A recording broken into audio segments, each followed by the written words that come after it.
हाँ जी, तो welcome students, स्वागत है आप लोगों का। मैं आप लोगों का मेंटर दोस्त एंड गाइड निवेशन हाजिर हूँ आप लोगों के सामने मैनेजमेंट अकाउंटिंग के लिए एक रामबाण सीरीज के साथ में। तो हम लोग मैनेजमेंट अकाउंटिंग के आप लोगों के लिए रेगुलर क्लासेस तो चल ही रही है, साथ में कैप्सूल सीरीज भी लेकर के आ ही चुके हैं। बट ऑब्वियस सी बात है, एग्जाम प्रेप के अंदर क्वेश्चंस और जो एग्जाम ओरिएंटेड एमसीक्यूज हैं उनकी प्रैक्टिस करना बहुत ही इंपॉर्टेंट होता है। तो बच्चों, आप लोगों के लिए एग्जाम प्रिपरेशन में हेल्प करने के लिए हम आपके लिए टॉप 30 एमसीक्यूज की सीरीज और स्टार्ट कर रहे हैं, जिसमें हम थोड़े थोड़े टॉपिक्स के 30 टॉप एमसीक्यूज आपके साथ में डिस्कस करते जाएंगे। इसमें कुछ क्वेश्चंस होंगे जो कंसेप्चुअल क्लैरिटी के ऊपर ध्यान देंगे, कुछ होंगे जो पास एग्जाम से उठ करके आए होंगे, कुछ होंगे जो इजी लेवल के होंगे, कुछ होंगे जो मीडियम होंगे, कुछ होंगे जो हार्ड होंगे। तो आपको एक ओवरऑल पिक्चर देखने का मौका मिल जाएगा। इस सीरीज के थ्रू आपको एक ओवरऑल अंडरस्टैंडिंग मिल जाएगी कि एग्जाम के अंदर अगर कंसेप्चुअल क्वेश्चन आया तो मुझे किस तरह से अटेम्प्ट करना है, अगर न्यूमेरिकल क्वेश्चन आया तो किस तरीके से आ सकता है, हार्ड आया तो कैसा होगा, ईजी आया तो कैसा होगा। तो आप लोग अपनी एग्जाम की प्रिपरेशन के लिए इन वीडियोस को अच्छे से देखें, मेरे साथ में सॉल्व करें, चेक करें कि आप क्या उस क्वेश्चंस को इजीली सॉल्व कर पा रहे हैं। अगर आप कर पाएंगे तो ऑटोमेटिकली आपका कॉन्फिडेंस भी बढ़ेगा। तो बच्चों, स्टार्ट करते हैं हमारी फर्स्ट टॉप 30 एमसीक्यू वीडियो के साथ में। आज के जो टॉपिक्स रहेंगे वो हम हमारे आज के क्लास में हम 3 टॉपिक्स आपके साथ में मैं लेकर के आया हूं। ठीक है, हम डिस्कस करेंगे एमसीक्यूज फ्रॉम सबसे पहले तो मैनेजमेंट अकाउंटिंग जो हमारा चैप्टर नंबर 1 है, फिर हमारा चैप्टर नंबर 2 जो हमने कॉस्ट क्लासिफिकेशन वाले बात करी थी, और फिर हमारा जो मटेरियल वाला टॉपिक है। तो आज के इस टॉप 30 एमसीक्यूज में आपको 3 टॉपिक के रिलेटेड क्वेश्चंस देखने को मिलेंगे, मैनेजमेंट अकाउंटिंग, फिर उसके बाद कॉस्ट क्लासिफिकेशन और फिर मटीरियल। ठीक है सब। तो स्टार्ट करते हैं सबसे पहले मैनेजमेंट अकाउंटिंग के क्वेश्चन के साथ में। तो सबसे पहला देखो हमारे पास में क्वेश्चन है, which is not a primary function of management accounting. इनमें से कौन सा मैनेजमेंट अकाउंटिंग का प्राइमरी फंक्शन नहीं। हमने पढ़ा था 3 फंक्शन होते हैं मैनेजमेंट अकाउंटिंग के। ठीक है, मैनेजमेंट अकाउंटिंग जो है वो 3 काम करने में हेल्प करता है। इन चारों में से ऐसा कौन सा फंक्शन है जो वो 3 प्राइमरी फंक्शन में कवर नहीं होता? तो सर, प्लानिंग कवर होता है, कंट्रोल कवर होता है, डिसीजन मेकिंग कंट्रोल होता है, ऑडिटिंग नहीं होता सर। तो विच of the following is not a primary function? Auditing is not a primary function. Auditing management accountant का काम नहीं है, ऑडिटिंग जो है वो ऑडिटर करेगा। Next, which user is least likely to rely on management accounting reports. Users के बारे में हमने बहुत बातचीत करी है चैप्टर नंबर 1 के अंदर कि मैनेजमेंट अकाउंटिंग की इंफॉर्मेशन किसके काम की होती है, फाइनेंशियल अकाउंटिंग की इंफॉर्मेशन किनके काम की होती है। ठीक है, तो उससे रिलेटेड क्वेश्चन आपके पास में आते रहते हैं। तो अब पूछ रहे हैं, देखो अब ये थोड़ा सा ना इस टाइप पे जब क्वेश्चन आते हैं तो बच्चा थोड़ा सा देखता है सर लीस्ट लाइकली क्या। देखो यस नो के आंसर तो समझ में आते हैं, पिछला क्वेश्चन था नॉट का, बट कभी कभी एग्जाम में ऐसे आते हैं least likely, very likely, most likely, ऐसे पूछ लेता है वो। तो लीस्ट लाइकली, अब इसको ऐसे समझो सिंपल सा दिमाग में रखने के लिए कि इनमें से कौन से ऐसे यूजर है जिनके लिए मैनेजमेंट इंफॉर्मेशन, मैनेजमेंट अकाउंटिंग की जो भी इंफॉर्मेशन है वो काम की या तो नहीं होगी या सबसे कम काम की होगी। ठीक है, तो तुम इसको, अगर तुम्हें सोचने में दिक्कत हो रही है तो नॉट पकड़ लो। ठीक है ना, मैं बच्चों को कहता हूं कभी कभी कि कभी दिक्कत हो रही हो तो इसको फिर नॉट पकड़ के भी सॉल्व करके देख सकते हो। लीस्ट लाइकली का मतलब एक तरह से दिमाग में नॉट समझ के भी कर सकते हो। ठीक है, तो इनमें से कौन से हैं जो लीस्ट लाइकली यूज करेंगे? तो पहले तो याद करना पड़ेगा इन्फॉर्मेशन किसके काम आती है। सर, हम कहते हैं इन्फॉर्मेशन जो है वो इंटरनल यूजर्स के काम आती है। मैनेजमेंट अकाउंटिंग रिपोर्ट जो है वो एक इंटरनल इंफॉर्मेशन होती है।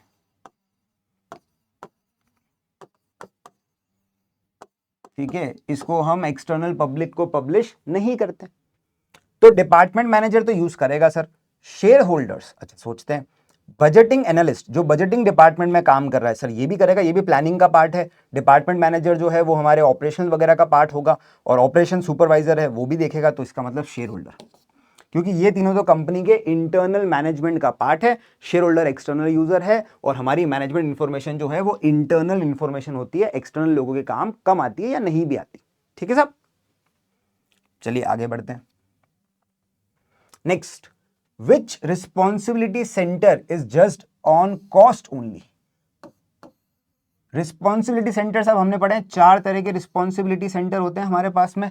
ठीक है, कॉस्ट, प्रॉफिट, उसके सेल्स और investment. Cost, sales, profit, investment, 4 तरह के सेंटर्स हैं हमारे पास में। पूछ रहे, सिंपल सा क्वेश्चन है, कौन से सेंटर को जज किया जाएगा ऑन कॉस्ट, मतलब कौन से सेंटर में जो आपका परफॉर्मेंस इवैल्यूएशन है वो कॉस्ट के बेसिस पे होता है। तो ऑब्वियस बात है कॉस्ट सेंटर, क्योंकि कॉस्ट में सिर्फ कॉस्ट सेंटर होता है, रेवेन्यू में सिर्फ रेवेन्यू होता है, प्रॉफिट में कॉस्ट और रेवेन्यू दोनों होंगे। ठीक है, यहाँ पर अपन कहते हैं कि कॉस्ट प्लस रेवेन्यू दोनों है तो प्रॉफिट है, और इन्वेस्टमेंट सेंटर में कहते हैं cost plus revenue plus capital assets, capital investment, वो इन्वेस्टमेंट सेंटर बन जाएगा। कॉस्ट सेंटर में सिर्फ कॉस्ट होगी, रेवेन्यू सेंटर में सिर्फ रेवेन्यू होगा। ठीक है, तो इन क्वेश्चंस को देखो, हमेशा जब भी क्वेश्चन प्रैक्टिस करो तो रिवीजन करते रहा करो। ये मत देखो कि सर इसका आंसर ये है, ठीक है मेरा आंसर आ गया। आप ये भी देखो कि मैं इससे कितना रिवाइज कर सकता हूं चीजों को। ठीक है, तो चीजों को रिवाइज करना भी स्टार्ट करना है अपने को। Next, the following statement refers to the quality of good information. साहब गुड इंफॉर्मेशन की क्वालिटीज को लेके, ये मैंने बोला भी था, याद रखना, ये एग्जाम में बहुत बहुत बार आया हुआ टॉपिक है। गुड इंफॉर्मेशन और उसके एट्रीब्यूट्स, क्वालिटीज, वो हमेशा अपने से पूछते हैं। कैसे याद रखते हैं? एक्यूरेट के नाम से। सर कैसे याद रखते हैं इनको? तो इसका एक्रोनिम है एक्यूरेट।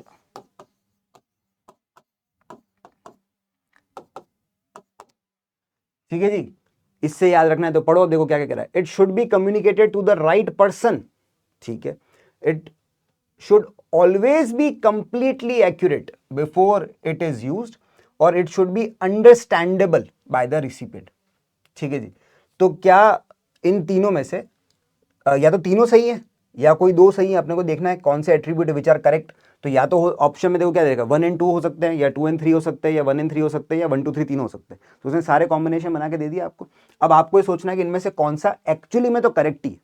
तो देखो मैं अगर ध्यान से देखो तो फर्स्ट वाला तो सर पढ़ के ठीक लग रहा है, फर्स्ट वाला तो करेक्ट है। It should be communicated to the right person and it should be understandable, ये तो एक है ही अपना एट्रीब्यूट। तो 1 and 3 तो सही है, ये गलत हो गया, ये गलत हो गया।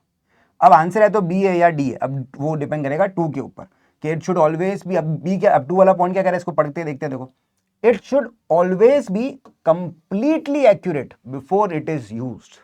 देखो एक्यूरेट तो होनी चाहिए, हमारा एक्रोनिमी एक्यूरेट है और उसमें ए का मतलब भी एक्यूरेट ही होता है।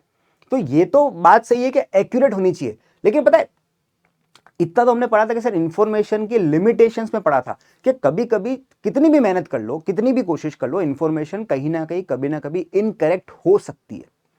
तो हम चाहेंगे कि वो करेक्ट रहे, वो एक्यूरेट रहे, लेकिन क्या वो कंप्लीटली हमेशा एक्यूरेट होनी चाहिए? देखो वो तो अब हमें भी नहीं पता ना, इंफॉर्मेशन को यूज करेंगे उसके बाद कभी कभी पता पड़ता है कि इंफॉर्मेशन सही थी या नहीं थी। इस वजह से यहां पे जो लिखा ना शुड ऑलवेज बी कंप्लीटली, इस चक्कर में गलत हो गया।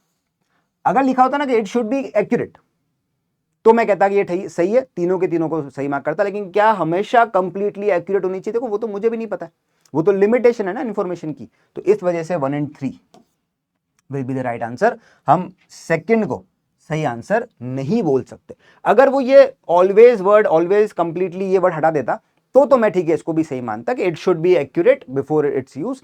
ठीक है साहब, इट शुड बी एक्यूरेट लिख देता, मैं कुछ समझ में आता कि ठीक है एक्यूरेट होनी चाहिए। लेकिन क्या ये बहुत इंफेसिस दे रहा है, it should always be completely accurate. देखो वो तो कैसे पता पड़ेगा? तो इस वजह से अब ये ट्रिक क्वेश्चन है, ठीक है ना। इस टाइप के क्वेश्चन जब आते हैं एग्जाम में तो मैं कह रहा हूँ 99% बच्चा इसको पढ़ेगा और बोलेगा हाँ ठीक है तीनों सही है, और फिर बोलेगा भी सर राइट पर्सन, एक्यूरेट और अंडरस्टैंडेबल तीनों शब्द तो मिल गए हमें, तो ये तो सही है। बच्चा बस वही गलती होगी ना, लैंग्वेज। हमारे लेवल पे वो कंसेप्ट क्लियरिटी चेक करना चाह रहा है ना, तो वहां पे वो लैंग्वेज में आपको घुमाएगा, लीस्ट लाइकली और ऐसी चीजें आएंगी। तो इसका ध्यान रखना कि शुड ऑलवेज बी कंप्लीटली, नहीं नहीं नहीं, ऐसा नहीं कहा गया। ऐसा कहा गया कोशिश करेंगे कि एक्यूरेट होनी चाहिए, लेकिन वो तो लिमिटेशन है इन्फॉर्मेशन की कि कभी कभी चाह करके भी इंफॉर्मेशन गलत हो जाती है। ठीक है साहब, इस सीरीज का पर्पस ही मेरा यही है आप लोगों के साथ में डिस्कस करना, ताकि वही है कि देखो पढ़ तो हमने लिया, रिवाइज भी हम कर लेंगे, क्लास में हमने निमोनिक्स वगैरह भी पढ़ लिए, कंसेप्चुअल क्लैरिटी कर ली, बट एग्जाम में जब वो क्वेश्चंस आते हैं तो वहां पर क्या अपन अपना दिमाग उस टाइम पे अप्लाई कर सकते हैं, किस तरीके का माइंडसेट होता है एग्जामिनर का, किस तरह की चीजें वो टेस्ट कर सकता है। तो उस हिसाब से आपके सामने ये क्वेश्चंस लेकर के आऊं ताकि आपको भी पता पड़े कि भाई एग्जाम में जाएंगे तो किन किन बातों का ध्यान रखना पड़ता है। ठीक है साहब, हाँ जी। Next, which of the following statements are correct. अब मुझे बताएं इनमें से कौन से स्टेटमेंट करेक्ट है। यहाँ भी उन्होंने वही हरकत कर रखी है, ठीक है, 3 स्टेटमेंट दे रखे हैं, सारे ऑप्शन दे दिए, ठीक है। अब अपने को देखना है इनमें से कौन सा सही है, तो वही अप्रोच जो पिछले क्वेश्चन में लगाई थी, जो बिल्कुल सही लग रहा है उसको तो सही मानेंगे, जिसमें डाउट हो उसको वापस पढ़ लेंगे। तो देखो, strategic information is mainly used by senior manager on an organisation. तो ये क्वेश्चन ना स्ट्रेटेजिक इन्फॉर्मेशन की अपनी हायरार्की के ऊपर का है। तो भी हमें तो पता है अभी 3 तरह हमारे पैरामिड, ठीक है, top level managers, middle level managers, lower level managers, ठीक है। यहाँ पे ऑपरेशनल इन्फॉर्मेशन आती है, यहाँ पे आपकी टैक्टिकल इन्फॉर्मेशन आती है, यहाँ पे आपकी स्ट्रैटेजिक इन्फॉर्मेशन आती है, ठीक है। स्ट्रैटेजिक इन्फॉर्मेशन हमारे लॉन्ग टर्म के लिए होती है, ये हमारे मिडिल टू शॉर्ट टर्म के लिए होती है, ठीक है, और ये हमारे short term to daily day to day basis, ठीक है। तो ये लॉन्ग टर्म, ये मीडियम टू शॉर्ट टर्म, ये short to day to day basis, ठीक है सब। और ये अपना पिरामिड बन गया। ये पिरामिड ऐसा बन जाए तो बस ठीक है, अपना काम हो जाता है एग्जाम में, ठीक है। क्या करें, strategic information is mainly used by senior management in an organisation, ठीक है, सही लग रही है पढ़ के, एक बार फिर भी दूसरा पॉइंट पढ़ते हैं। Productivity measurements are examples of tactical information. Productivity के मेजरमेंट जो है क्या वो टेक्टिकल इन्फॉर्मेशन के एग्जांपल्स हैं, ठीक है। And operational information is required frequently bye it's main user. देखो तीसरा पॉइंट तो सही है, operational information is required frequently bye it's main user, ये तो सही है, ठीक है। अब बचे दो, strategic information is mainly used by senior managers, हाँ ठीक है, ये भी मेरे को सही लग रही है पढ़ के, तो 1 और 3 तो सही है इसका आंसर, ठीक है। अब बचा सेकंड वाला, productivity measures are examples of tactical information or not. Productivity के जो मेजर्स हैं,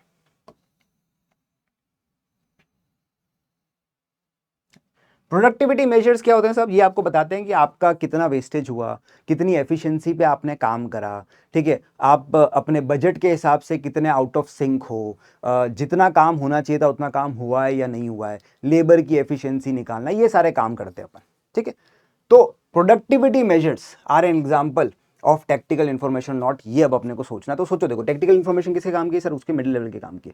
मिडिल लेवल का काम क्या, मिडिल लेवल का काम है ध्यान रखना कि भाई चीजें जो है वो सही से हो रही, जो प्लान बनाए गए थे टॉप लेवल पे, जिनको उन्होंने ब्रेक डाउन करा है शॉर्ट टर्म बेसिस पे, क्या वो फॉलो हो रहे हैं या नहीं हो रहे। बट देखो प्रोडक्टिविटी जो मेजर्स हैं वो तो कंपनी के डे टू डे एक्टिविटीज से ज्यादा रिलेट करते हैं कि भाई आपने आज कितनी वेस्टेज करी, आपने आज कितना काम करा, वगैरह वगैरह। तो इसका मतलब ये जो प्रोडक्टिविटी मेजर्स हैं साहब अपने, ये हमारे ऑपरेशनल लेवल पे ज्यादा जाएंगे। तो 1 और 3 सही आंसर हो जाएगा, ठीक है ना। प्रोडक्टिविटी मेजर्स हैं वो डेली बेसिस पे काम आते हैं, तो वो डे टू डे एक्टिविटीज के ज्यादा काम आएंगे, ठीक है ना। नेक्स्ट, अब बात करते हैं कॉस्ट क्लासिफिकेशन को लेकर के, ठीक है जी। Which of the following describes depreciation of fixtures, इनमें से कौन सा डिस्क्राइब करता है डेप्रिसिएशन ऑफ फिक्चर्स, ठीक है। डेप्रिसिएशन तो हमारे लिए ओवरहेड्स है, ठीक है। फिक्चर्स जो आपके जो कह लो फिक्स, मैंने बताया भी था, जैसे फर्नीचर एंड फिक्चर, जो फिक्चर वर्ड यूज करते हैं वो उस फर्नीचर के लिए यूज करते हैं जो फिक्स्ड है। तो जो भी आपने वॉल पे कोई पेंटिंग लगा रखी है, कोई डेकोरेटिव आइटम लगा रखा है, शैंडिलियर्स लगा रखे हैं आपने, ये चीजें जो है जो डेकोरेटिव आइटम्स में, या फिर जो भी फर्नीचर का पार्ट है जो फिक्स हो चुका है दीवार के साथ में, आप अपनी जगह से मूव नहीं कर सकता, उनको अपन फिक्चर्स कहते थे। किसी ने घर में छोटा सा फाउंटेन बना रखा है तो वो एक फिक्चर है, तो वो फिक्स है, मतलब वो अपनी जगह से हिल नहीं सकता, इसलिए फिक्चर्स है, ठीक है। हाँ जी। तो which of the following describes depreciation of fixtures, not a cash cost so it is ignored in the cost accounts, part of overheads, part of prime cost, और is a cash outflow। देखो cash outflow तो नहीं है, depreciation तो non cash खर्चा होता है, तो वो कैश आउटफ्लो तो नहीं हो सकता। Not a cash cost so it is ignored in the cost accounts, ignore तो नहीं करते, डेप्रिसिएशन को हमने ओवरहेड के अंदर अलोकेट तो करा है, तो इग्नोर तो नहीं करते, तो it is part of overheads, ठीक है। प्राइम कॉस्ट का पार्ट तो नहीं है, ठीक है। डायरेक्ट मटेरियल, डायरेक्ट एक्सपेंसेस और डायरेक्ट लेबर, तीन चीजें होती हैं प्राइम कॉस्ट के अंदर,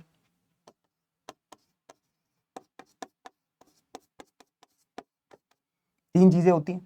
तो ओवरहेड्स उसका मतलब ये डेप्रिसिएशन इनका पार्ट तो नहीं होता, इसका मतलब ओवरहेड्स में जाएगा।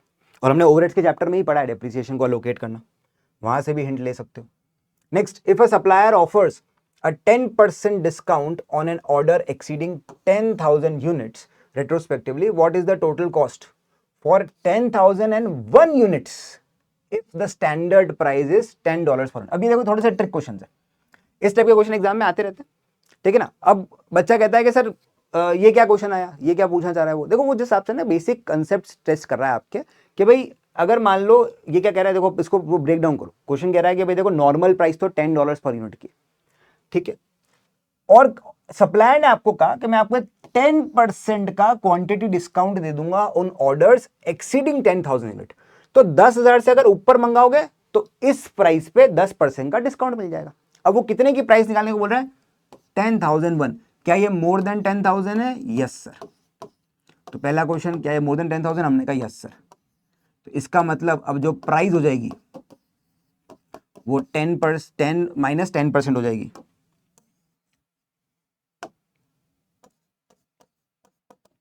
तो इसका मतलब 9। तो अब आपको 9 की वैल्यू पे ये गुड्स मिलेंगे। गुड्स कितने खरीदे हो? 10,001 इंटू 9, तो 9009। सिंपल। अब कोई बच्चा बोलेगा सर ये क्या क्वेश्चन हुआ, इतना इजी क्वेश्चन आता है क्या? देखो कभी कभी वो टेस्टिंग करता है। अब यहाँ पे मैं ऐसा इसलिए कह रहा हूँ, इसमें वो अगर इतना सा चेंज करते हैं, यहाँ पे ये रेट्रोस्पेक्टिव वर्ड जो लिखा है ना, या फिर ये बोले कि ऑन ऑर्डर एक्सीडिंग 10,000 यूनिट्स, ये लाइन ना लिख के वो ऐसा बोलता कि if supplier offers 10% additional discount on quantity above 10,000 units, तो उसके अंदर फिर आपका आंसर ये नहीं आता। अगर यहाँ पे रेट्रोस्पेक्टिवली या यहाँ पे ऐसा नहीं लिखा है कि ऑन ऑर्डर एक्सीडिंग 10,000 यूनिट्स, ऐसे की जगह वो लिखता कि 10% discount on order value on quantities above 10,000 units, ऐसे लिख देता, तो वहां पर फिर इसका मतलब होता है कि 10,000 तक को 10 रुपए देने, 10,000 के ऊपर जो आप यूनिट्स परचेस करोगे उस पर आपको 9 रुपए देने। तो वहां पर फिर आपका आंसर जो होता है ना, वो इसमें दे नहीं रखा है वैसे, वो 1,09,000 होता। ठीक है, 10,000 इंटू 10 करते तो 1,00,000 आ जाता, और एक यूनिट जो एक्स्ट्रा परचेस करी उस पर तुम्हें डिस्काउंट मिलता, तो वो 1,09,000 हो जाता। तो ये 1,09,000 हो जाएगा ऑप्शन में। ठीक है ना, उस केस में फिर ये आंसर आ रहा होता। तो ये ध्यान रखना कि उसने बोला क्या, उसने रेट्रोस्पेक्टिवली बोला है, मतलब सारे यूनिट्स पे मिलेगा। अगर वो बोल रहा है सिर्फ एडिशनल यूनिट्स पे मिलेगा तो सिर्फ एडिशनल। ठीक है, तो ये ध्यान रखना कि रेट्रोस्पेक्टिवली के रूप में क्वेश्चन बनाया या एडिशनल के पॉइंट ऑफ व्यू से क्वेश्चन बनाया। एडिशनल के व्यू से अगर क्वेश्चन बन गया तो फिर वहां पे चेंज हो जाएगा, वहां पे फिर अपना जो आंसर है वो 1,09,000 आ जाएगा, क्योंकि 10,000 यूनिट पे फिर कोई डिस्काउंट नहीं है, 10,000 के ऊपर जो यूनिट्स है उन्हीं पे डिस्काउंट है। ठीक है, next, which cost is semi variable? हाँ जी, कौन सी कॉस्ट सेमी वेरिएबल, ये हमें पूछ रहा है। हाँ जी, सेमी वेरिएबल कॉस्ट हमें पता है भाई, ऐसी कॉस्ट जिसका कुछ हिस्सा तो फिक्स होता है और कुछ हिस्सा वेरिएबल होता है। कुछ हिस्सा फिक्स्ड है, बाकी का हिस्सा वेरिएबल है, तो वो सेमी वेरिएबल कॉस्ट है। ठीक है, ये हमेशा आपकी वाई एक्सिस से स्टार्ट होती है। तो डायरेक्ट मटेरियल, इसे डायरेक्ट मटेरियल को तो वेरिएबल कॉस्ट मान के चलते हैं, तो ये तो वेरिएबल कॉस्ट का एग्जांपल है। Supervisor salary plus bonus plus overtime. Supervisor की सैलरी आप बात कर रहे हैं, प्लस बोनस प्लस ओवरटाइम। हाँ, इसके बारे में सोच सकते हैं। फैक्ट्री का रेंट तो साहब फिक्स कॉस्ट है। सेल्स कमीशन ये भी वेरिएबल कॉस्ट है, जितने यूनिट्स बेचोगे उतने पे कॉस्ट मिलती है, तो ये तो नहीं है। आंसर तो बी आ गया। अगर मेरे को एग्जाम में इसका मतलब समझ में नहीं भी आया तो भी एलिमिनेशन मेथड से आंसर आ रहा है मेरे पास। ठीक है, तो एलिमिनेशन से तो आंसर मेरे पास में आ चुका है कि बी है। बट अब इसको समझो क्या कहना चाह रहे हैं। वो कह रहे हैं सुपरवाइजर की तो सैलरी तो देंगे सुपरवाइजर को, तो सैलरी तो मिलनी है। तो अगर मैं यहाँ पे ग्राफ देखूं और यहाँ पे आउटपुट है और यहाँ पे कॉस्ट है, तो सुपरवाइजर को इतना तो पैसा मिलना ही मिलना है, चाहे प्रोडक्शन हो चाहे प्रोडक्शन ना हो, उसको ये पैसे तो मिलने ही मिलने।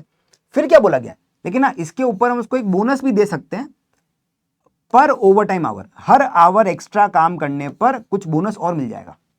तो अगर ये उसके आवर्स हैं, यहाँ पे मान लो आवर्स हैं, ठीक है, तो स्टैंडर्ड आवर्स पे तो आपको इतने पैसे मिलने ही मिलने, और जैसे ही इसके बाद में आप ओवर टाइम करने लगोगे आपकी कॉस्ट बढ़ जाएगी।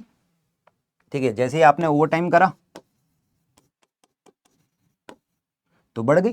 तो कोई भी कॉस्ट जिसमें कुछ हिस्सा फिक्स्ड हो और बाद में वो वेरिएबल बन जाए, वो बढ़ने लग जाए, तो वो सेमी वेरिएबल कॉस्ट होती है। और यहाँ पे तो एलिमिनेशन से भी मेरा आंसर वैसे भी आ चुका था। ठीक है साहब, तो B. Next, an organization manufactures a single product. The total cost of making 4,000 units, it's $20,000, and the total cost of making 20,000 units is $40,000. Within this range of activity, total fixed cost remains unchanged. आपको variable cost per unit निकालनी। High low का question आ गया सब अपने पास में exam में, high low के लिए रेडी रहना। हाई लो मेथड के ऊपर अपन हमेशा एक क्वेश्चन तो एक्सपेक्ट करके चलते ही चलते हैं, कहीं ना कहीं वो फिट करेगा।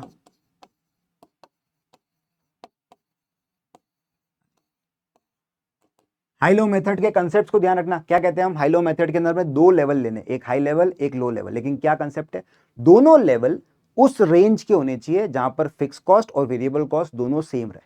अगर फिक्स कॉस्ट वेरी कर रही है या वेरिएबल कॉस्ट वेरी कर रही है, तो जो वेरी करने का पॉइंट है उसके या तो ऊपर के दो लेवल लो या उसके नीचे के दो लेवल लो, लेवल हमेशा सेम रेंज के होने चाहिए। यहाँ चलो अच्छी बात है, बोल दिया कि फिक्स कॉस्ट में कोई चेंज नहीं होता कभी भी।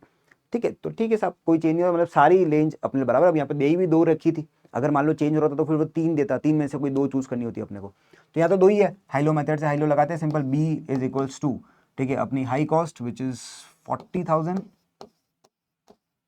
Minus low cost which is 20,000 divide by high unit which is 20,000 and low unit which is 4,000। इसको आप सॉल्व करते हैं।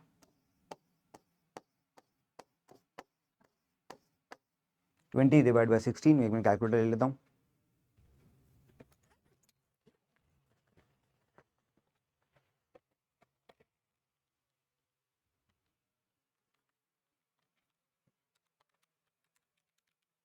$1.25 डन। 1.25 आ गया answer. Next, which is not a prime cost. भाई प्राइम कॉस्ट का फॉर्मूला अपने को ध्यान है, प्राइम कॉस्ट में direct material plus direct labour plus direct expenses आते हैं। इसके अलावा जो भी है वो प्राइम कॉस्ट का आंसर नहीं है। तो direct labour, direct material, direct expenses, बच गया क्या, फैक्ट्री रेंट। तुम लोग ना बीच बीच में, जैसे मैं तो क्योंकि सॉल्व कर रहा हूं, तुम्हें अगर खुद को भी सॉल्व करना है तो वीडियो को पॉज करो, पहले आंसर देखो और फिर मैच करो कि आंसर सही आ रहा है कि नहीं आ रहा है। Next, utility bills that have a base charge plus usage charge are. ऐसे यूटिलिटी बिल्स जिनका base charge plus usage charge दोनों हो। देखो बेस चार्ज क्या होता है, ये पैसे तो आपको देने ही देने, इसको मैं फिक्स चार्ज भी तो कह सकता हूं। अब देखो यहां पे उन्होंने फिर से आपके क्या करा, कंसेप्ट टेस्ट कर दिया, थोड़ा सा घुमाने की कोशिश करी। है ये सेमी वेरिएबल कॉस्ट का ही यूटिलिटी के बिल है। इससे भी आइडिया लग सकता है, यूटिलिटी में इलेक्ट्रिसिटी आती है और सेमी वेरिएबल का बेस्ट एग्जांपल अपना इलेक्ट्रिसिटी होता है, लैंडलाइन होता है, ऐसी चीजें होती है। तो बेस चार्ज का मतलब फिक्स चार्ज है प्लस यूजेस चार्ज मतलब वेरिएबल चार्ज है। जितना यूज करोगे उतना और पैसे देने पड़ेंगे, तो ये तो वेरिएबल है। तो एक हिस्सा फिक्स्ड, एक हिस्सा वेरिएबल। कौन सी कॉस्ट बन गई, semi variable. Simple logic. Exam में वही, अब कोई बच्चा पढ़ेगा बेस चार्ज प्लस यूजेस, समझ नहीं पड़ा था बेस चार्ज क्या होता है। अरे बेस का मतलब इतना पैसा तो देना ही देना है, तो फिक्स्ड हो गया ना ये। थोड़ा सा लॉजिक लगाना है एग्जाम के अंदर। अब ऐसे क्वेश्चन जब आते हैं, अब बच्चों को क्या लगता है पता है, एक बहुत ही बड़ा मिसकंसेप्शन है बच्चों के दिमाग में। उनको लगता है सब जब क्वेश्चन बड़ा होता है तो वो हार्ड है, और जब एक लाइन का है तो वो ईजी है। किसने कहा भाई, अगर छोटा क्वेश्चन है तो वो तो पक्का फिर कोई कंसेप्ट टेस्ट कर रहा है। जरूरी नहीं कि हर छोटा क्वेश्चन ईजी हो और हर बड़ा क्वेश्चन हार्ड हो। रिवर्स ज्यादातर केसेस में ट्रू होते हैं, ध्यान रखना। और थ्योरेटिकल क्वेश्चन में ही दिक्कत ज्यादा आती है बच्चों को। Next, a department incurs $20,000 fixed cost and $30,000 variable cost for 5,000 units. If 6,000 units are produced, what is the total cost? अगर आप एक डिपार्टमेंट है उसमें आप 20,000 की फिक्स कॉस्ट इंकर करते हो, 30,000 की वेरिएबल कॉस्ट इंकर करते हो फॉर 5,000 यूनिट्स, और 6,000 यूनिट्स अगर प्रोड्यूस होते हैं तो टोटल कॉस्ट कितनी ये अपने को निकालनी है साहब। बहुत इजी क्वेश्चन हो गया ये तो। ठीक है, अब वो ये कंसेप्ट वाली बात है। भाई देखो 20,000 का तो फिक्स खर्चा है, ये 20,000 तो आपको पे करनी ही करने, चाहे एक बनाओ, चाहे 5,000 बनाओ, चाहे 6,000 बनाओ, ये तो मेरी फिक्स कॉस्ट है। मेरे को तो वेरिएबल कॉस्ट पे दिमाग लगाना है। वेरिएबल कॉस्ट कितनी हो, क्या बोल रखा है, 30,000 की वेरिएबल कॉस्ट है 5,000 यूनिट बनाने पर। तो वेरिएबल कॉस्ट पर यूनिट निकल जाएगी, यहां से वेरिएबल कॉस्ट पर यूनिट निकल जाएगी। 30,000 का खर्चा कर रहे हैं, बना 5,000 यूनिट्स रहे, तो 6 की वेरिएबल है, 6 की हो गई वेरिएबल मेरी, 30,000 डिवाइड बाय 5।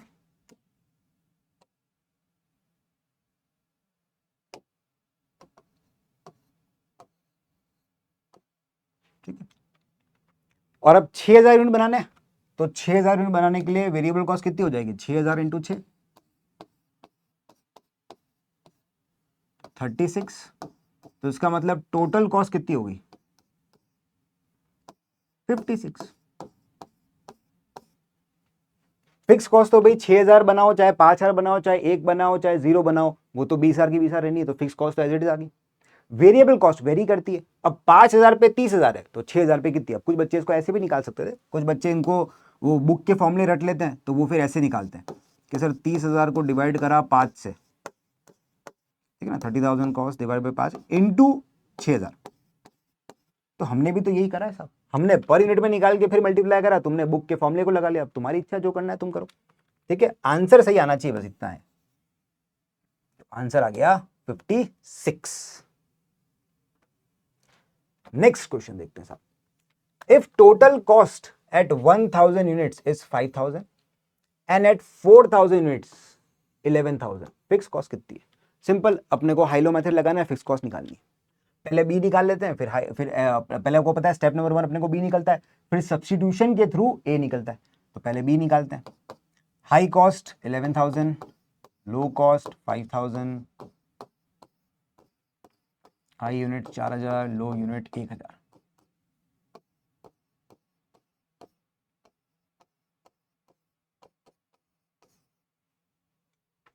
ठीक है, 6 और 3 आंसर आ गया 2। तो वेरिएबल कॉस्ट तो हो गई 2।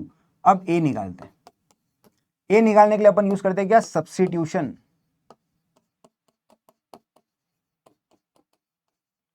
हम कहते हैं आप सब्स्टिट्यूशन को यूज करके आंसर निकाल सकते हो। तो देखो अभी कोई भी इक्वेशन ले लो, या तो हाई कॉस्ट की ले लो या लो कॉस्ट की ले लो। मैं यहाँ पे हाई की ले लेता हूँ। चलो, तो मुझे इतना पता है साहब, मेरी इक्वेशन होती है कॉस्ट की, y is equals to A plus B x.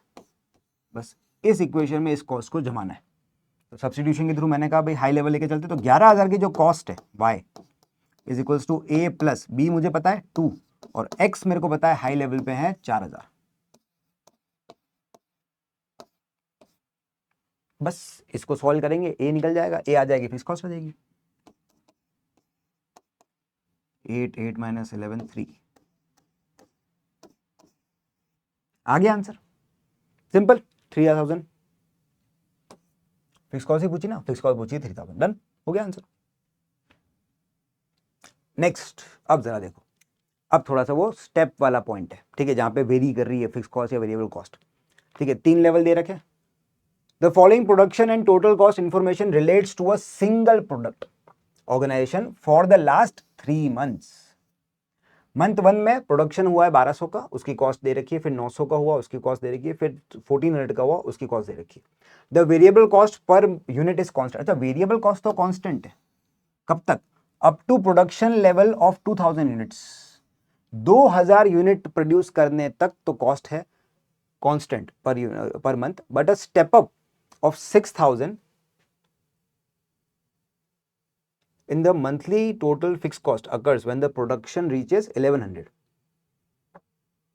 अच्छा, वेरिएबल कॉस्ट तो 2000 यूनिट तक कांस्टेंट है, ठीक है, बट फिक्स कॉस्ट जो है वो 6000 से बढ़ जाती है। मंथली टोटल फिक्स कॉस्ट बढ़ जाती है जब प्रोडक्शन जो है वो 1100 यूनिट को रीच करता है।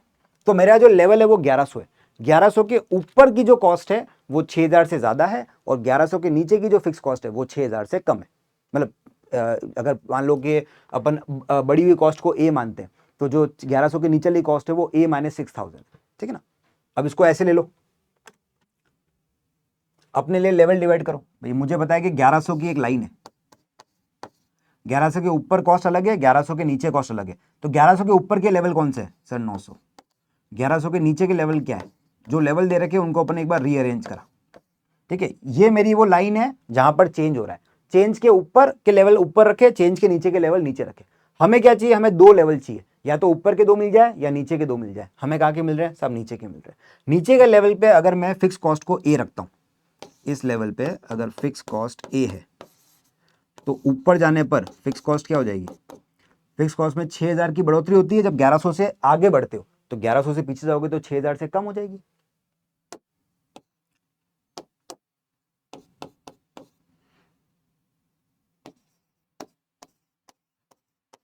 ए माइनस 6000, ठीक है ना, ये ऐसे रख लो इसको।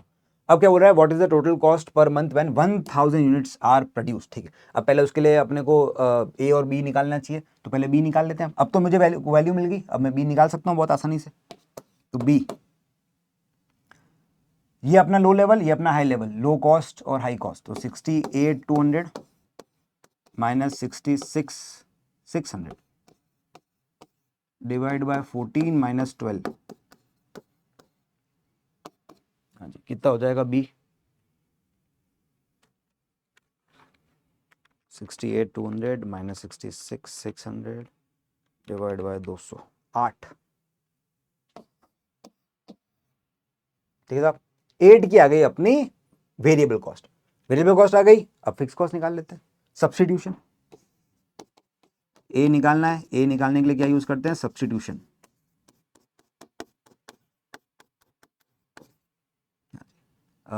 लो लेवल ले लेते हैं इस बार। तो लो लेवल 1200 का है, कॉस्ट 66,600 की है, 66600 is equals to A plus B, तो अपने पास में आ गया 8, एक्स हमारे पास में है लो लेवल का 1200। बस इसको सॉल्व करो, ए निकल जाएगा।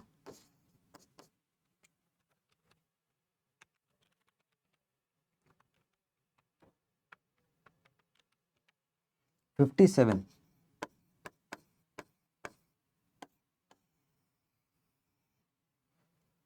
ठीक है ना, 57, ठीक है साहब। ये आ गई ए। अब ये तो इस लेवल की है, क्योंकि हमने जो लेवल लिया है उसका आंसर आया। मेरे को चाहिए किसका आंसर? मेरे को चाहिए 1000 का आंसर। भाई साहब 1000 का आपको आंसर अगर चाहिए तो मुझे बताओ 1000 कहां पे फॉल करेगा? 1000 तो यहां आएगा। तो इसके लिए मेरे को क्या लेनी पड़ेगी? a माइनस 6000 लेनी पड़ेगी ना। अगर 1000 की कॉस्ट निकालनी है तो मैं a लेके नहीं निकाल सकता, क्योंकि a जो है वो 1100 के ऊपर की यूनिट्स की कॉस्ट है। 1100 के पीछे जाओगे तो कॉस्ट a माइनस 6000 है, ठीक है। 6000 से बाद की कॉस्ट बढ़ जाती है, तो पहले की कॉस्ट 6000 से कम हो जाती है। अब इसके लिए इक्वेशन बनाते हैं। तो y is equals to a में से 6000 लेस कर देंगे तो 51 हो जाएंगे, प्लस b तो ही है 8x। ये आ गया अपने पास में इक्वेशन। अब इसके अंदर x रख लो 1000 और आंसर निकाल लो बस। तो y इज इक्वल्स टू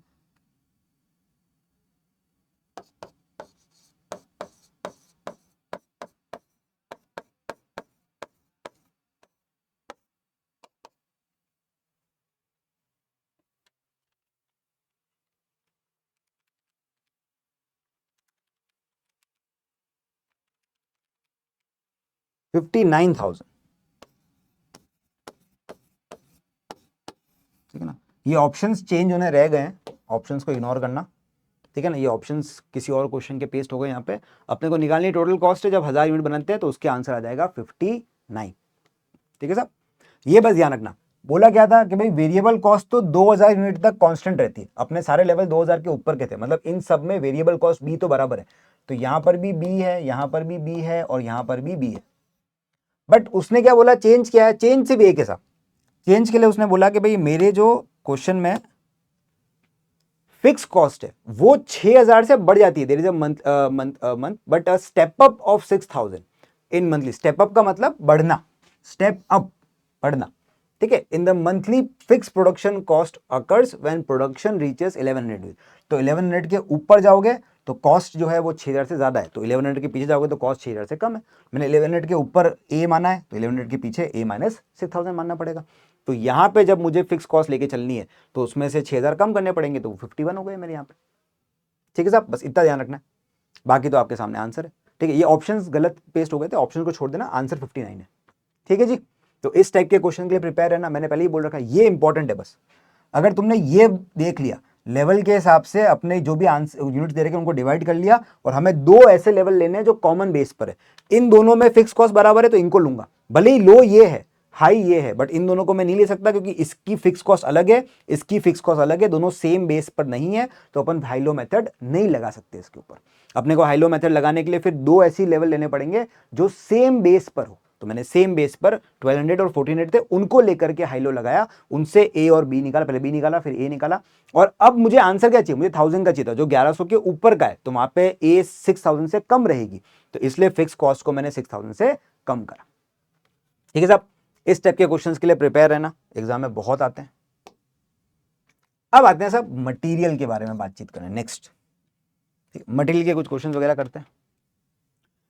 हाँ जी, इन्वेंट्री को लेके पूछ रहे हैं, which inventory system continuously updates records. Word important है, कंटिन्यूअसली। आप इन्वेंट्री के रिकॉर्ड्स को कंटिन्यूअसली अपडेट किस सिस्टम में करते हो? सिस्टम क्या दे रखे हैं?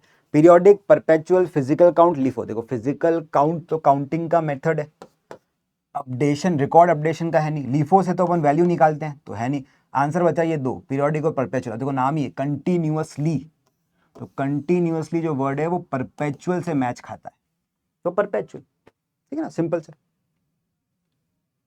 Next, which journal entry records issues of indirect material to production साहब जनरल एंट्री के क्वेश्चंस मैंने कहा था रेडी रहना, जनरल एंट्री कभी ना कभी आती रहती है एग्जाम में।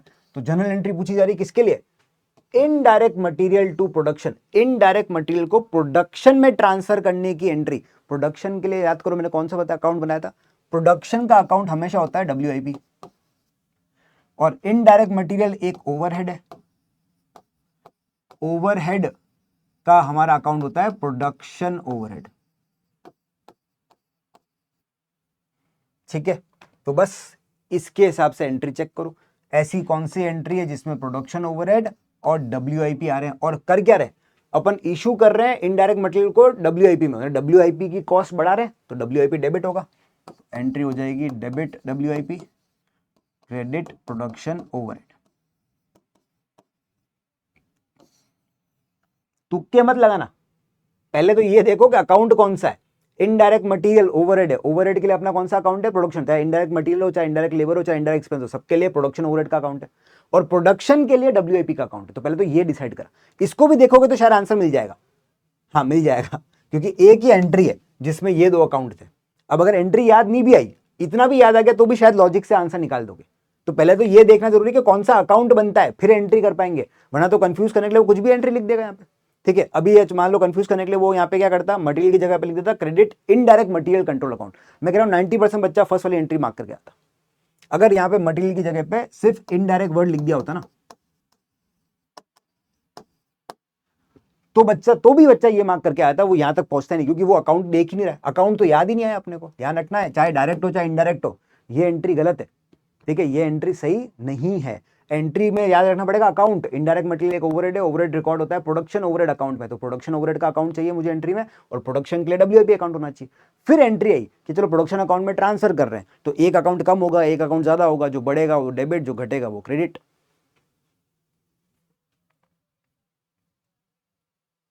Next, a company uses FIFO. It has 200 units at the rate $5, then buys 300 units at the rate 6. If 400 units are sold, what is the ending inventory value?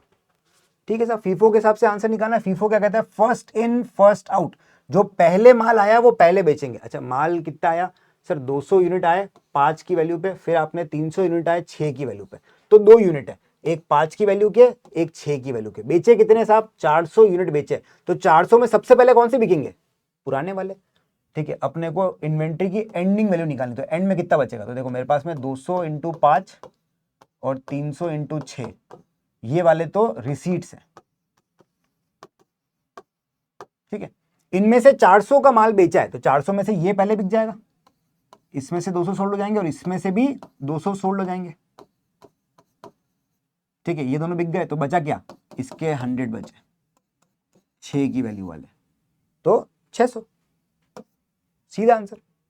तुम चाहो तो वो अकाउंट बना सकते हो, बाकी लॉजिक से सोचो तो भाई 200 इंटू 5 और 300 इंटू 6 का माल आया, 400 बेचोगे, 400 में सबसे पहले 200 चले जाएंगे पूरे के पूरे, बचे हुए 200 कहां से लोगे, नेक्स्ट वाले से, तो इसके कितने बचेंगे 100, इसकी वैल्यू कितनी है 6, ये वाले तो बचे ही नहीं, ये तो 0 बचे।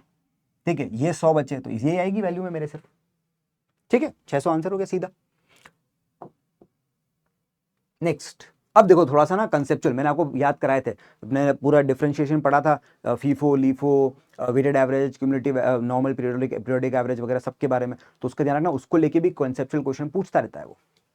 विच valuation method yields highest COGS, किस मेथड से कॉग्स हाईएस्ट आती है, और वो भी किसमें, इन राइजिंग प्राइस एनवायरमेंट, जहां पे प्राइस बढ़ती जा रही है। राइजिंग प्राइस एनवायरमेंट का मतलब जहां पे प्राइसेस बढ़ रही है, ऐसे एनवायरमेंट में कौन सा मेथड हाईएस्ट कॉग्स देता है, ऐसे एनवायरमेंट में जहां पे प्राइसेस बढ़ रही है, कौन सा वैल्यूएशन मेथड हाईएस्ट कॉग्स देगा। देखो कॉग्स को लेकर के बातचीत फीफो लीफो में हो रखी है, वेटेड एवरेज और इसमें तो है नहीं, देखो ये तो कुछ है नहीं स्पेसिफिक, ये है नहीं, बचा लीफो और फीफो, इन्हीं के ऊपर बात कर रखी है अपन ने, इन्हीं में से कोई एक आंसर निकालना है। सिंपल दिमाग लगाओ, देखो अगर प्राइसेस बढ़ रही है तो जो माल मैंने बाद में खरीदा है और जो माल मैंने पहले खरीदा है उसके प्राइस में डिफरेंस होगा। ये मानो मेरा ओल्ड परचेज है, ये मेरी न्यू परचेज है।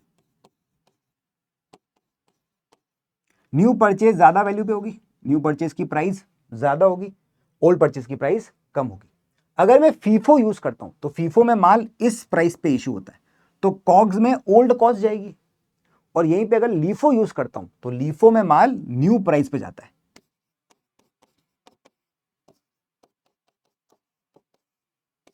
तो लीफो में कॉग्स में हायर वैल्यू जाएगी, और यही तो हम बोलते हैं लीफो के अंदर दिक्कत क्या, लीफो आपके प्रॉफिट्स को आर्टिफिशियली डिफ्लेट करता है, वो कॉक्स को हाई रखता है, और कॉक्स को हाई रखने की वजह से आपके प्रॉफिट्स कम हो जाते हैं। ठीक है, क्लोजिंग इन्वेंट्री की वैल्यू कम हो जाती है, कॉक्स बढ़ जाती है, प्रॉफिट ऑटोमेटिकली कम हो जाते हैं, इसलिए इस मेथड को आईएएस ने अलाउ नहीं कर रखा है। ठीक है ना। Next, inventory movement for product X during the last quarter were as follows. जनवरी के अंदर आपने परचेस करें 10 आइटम्स, फिर आपने 10 बेचे, तो 10 खरीद के 10 बेचे तो ये तो खत्म हो गए। फिर आपने मार्च में परचेस करे 20 और सेल करें 5। अच्छा, ओपनिंग भी है, सॉरी, ठीक है। Opening inventory at 1 January was 6 items valued at 15 each. आपको निकालना है what would be the gross profit be for the quarter using weighted average cost method. Weighted average cost के हिसाब से आंसर निकालना है। चलो टेबल बना लेते हैं।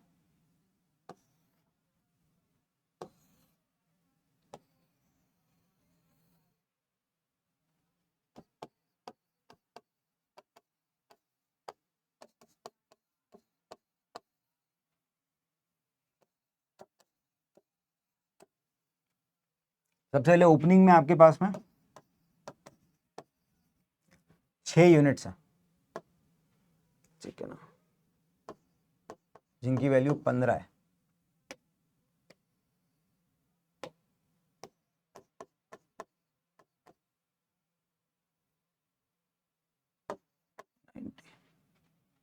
तो यहां पे अपने पास में 6 यूनिट है, 15 की वैल्यू पे 90 का वैल्यूएशन है। फिर आपने परचेज करें कितने साहब, 10 यूनिट 19.8 की प्राइस पे, 10 खरीदे 19.80 की प्राइस पे, मतलब 198 में खरीदे। तो अब मेरे पास में 10 यूनिट और आ गए, इनकी वैल्यू तो 19.80 के हिसाब से 198 हो रही है, बट अब मैं निकालूंगा क्या, वेटेड एवरेज कॉस्ट। तो 16 यूनिट है, टोटल कॉस्ट यहाँ पे कितनी है अपने पास में, ये 198 प्लस 90 288 हो जाएगा। 198 प्लस 288, हाँ, और 288 को डिवाइड करेंगे 16 से, तो यहाँ पे आ जाएगी कॉस्ट 18। ये मेरी वेटेड एवरेज कॉस्ट है। अब मैंने माल बेचा 10 का, तो जो 10 यूनिट बिकेंगे,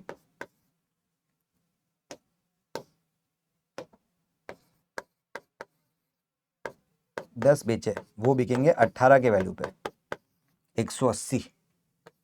ठीक है, 10 चले गए, इसमें से तो आपके पास बचे 6 18 के वैल्यू पे।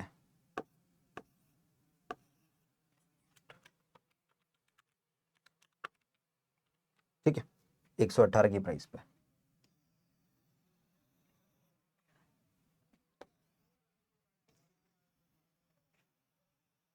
ये क्लोजिंग बैलेंस हो गया। फिर परचेज और करें कितने, 24.5 की वैल्यू पे, 490 की वैल्यू पे परचेज करेंगे अपन ने। तो यहां पे 6 तो पहले से थे, 18 की वैल्यू पे 108, इसमें 20 और आ गए, 24.5 की वैल्यू पे 490, तो टोटल हो गया ये 598, ये हो गया 26। 598 डिवाइड बाय 26, ये हो गई 23।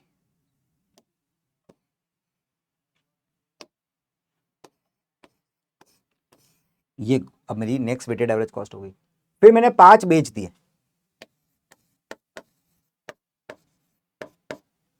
5 इंटू 20, तो इसमें से 5 चले जाएंगे, तो बचेंगे कितने आपके पास में यहाँ पे लास्ट में, 5 बेचने के बाद आपके बचेंगे 21, 23 की वैल्यू पे।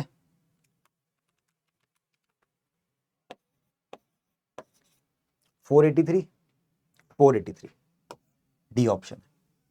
ठीक है ना, ये आ गया अपना आंसर।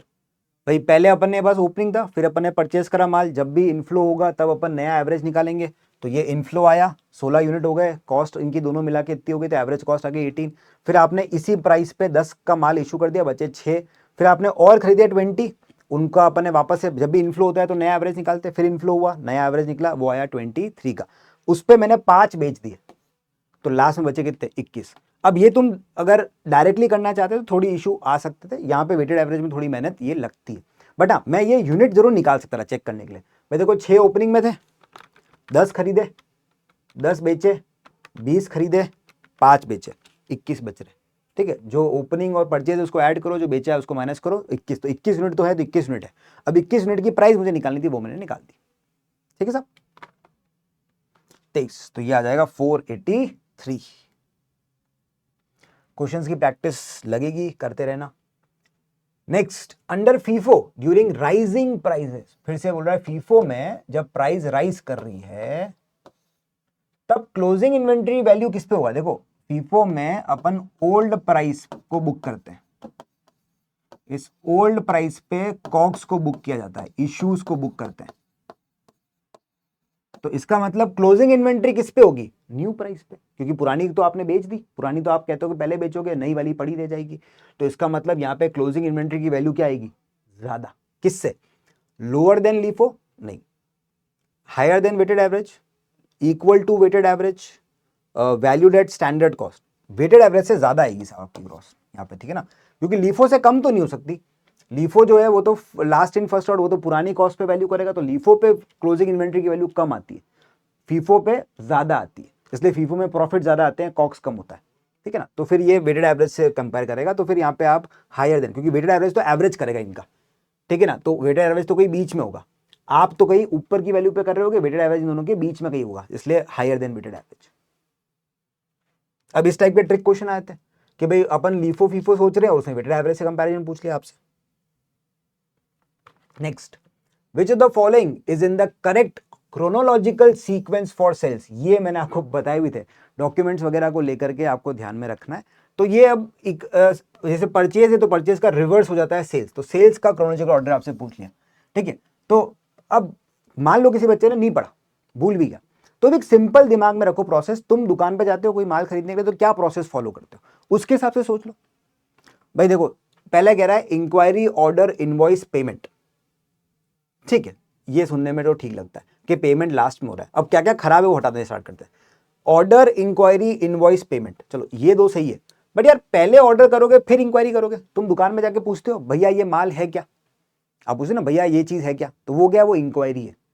फिर वो कहता है बोले वह निकाल दो, वो पूछेगा कितनी, मतलब पूछेगा कितनी, तो बोले इतनी क्वांटिटी दे दो, तो वो उतनी क्वांटिटी निकाल के देगा, तो वो आप ऑर्डर कर रहे हो। फिर वो बोलेगा ये पैसे, ये इनवॉइस मतलब बिल लेंगे अपन उससे, और फिर अपन उसको पेमेंट कर देंगे। सर हम तो बिल लेते नहीं है, वो बात अलग है, बट लोग टेक्निकली तो लेना चाहिए, ठीक है साहब, तो इनवॉइस लेंगे और फिर पेमेंट कर देंगे, तो ये सही लग रहा है। इंक्वायरी ऑर्डर पेमेंट इनवॉइस, देखो इनवॉइस से पहले पेमेंट हम नहीं करते, ठीक है, तो ये भी गलत है। इंक्वायरी करोगे सीधा बिल आ जाएगा, फिर ऑर्डर करोगे नहीं, ऑर्डर के बाद बिल आता है ना, ठीक है। रेस्टोरेंट से भी सोच सकते हो, रेस्टोरेंट में वेटर के पास गए, वेटर से पूछा भैया क्या अच्छा है, इंक्वायरी करी, फिर ऑर्डर प्लेस करा, फिर वो बिल लाएगा, फिर पेमेंट करेंगे, वैसे सोच लो, ठीक है ना, तो रेस्टोरेंट के एग्जांपल से याद रख सकते हो ऑर्डर, ठीक है, लॉजिकल चीजें हैं। फिर पूछा है विच of the following is the correct chronological order, फिर से आगे कैसे, सॉरी ये क्वेश्चन दो सेम आ गए तो इसको स्किप करते हैं, ठीक है। नेक्स्ट, इफ एनुअल डिमांड, अब ईओक्यू के बारे में थोड़ी बहुत बातचीत कर लेते हैं। इफ एनुअल डिमांड 10,000 यूनिट्स की है एंड ऑर्डरिंग कॉस्ट $50 पर ऑर्डर की है, और होल्डिंग कॉस्ट आपको दे रखी है $2 पर यूनिट पर ईयर, आपको ईओक्यू निकालना है। सिंपल ईओक्यू का फॉर्मूला लगाना है, भूल जाओ तो अपने टेबल्स में आपको मिल जाएगा, वहां से जरूर चेक कर लेना।